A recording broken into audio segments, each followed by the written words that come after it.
June the 28th. What conscience is.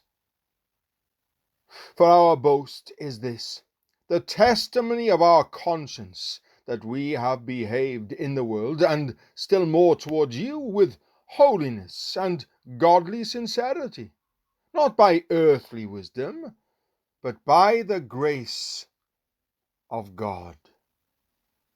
2 Corinthians chapter 1, verse 12.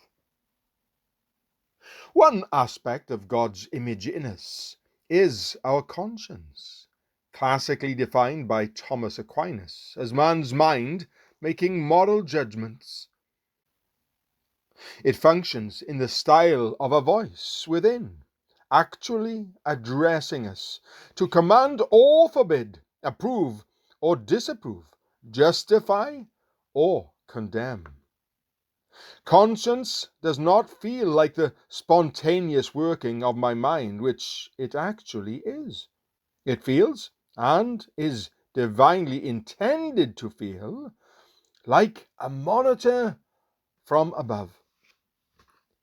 The description of conscience as a voice from God highlights the unique character of this particular mental operation. We must not, however, suppose that divine finality attaches to all deliverances of conscience, because it is deficient and needs educating by Scripture and experience. So it might be truer to say that conscience is the capacity for hearing God's voice, rather an actual hearing of it in each verdict that conscience passes. Attempts have been made to analyze conscience in emotional terms only, as nothing but feelings of liking and disliking.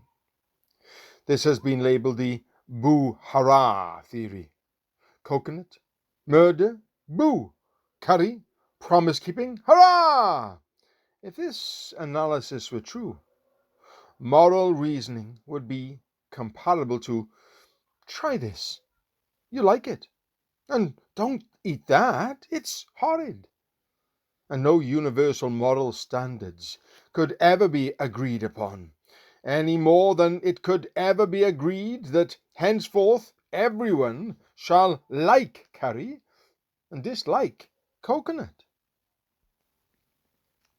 But conscience itself tells us that morality is essentially a matter not of taste, but of truth, not of feeling in the first instance, but of judgment, based on principles which are in themselves universally valid and claim everyone's assent.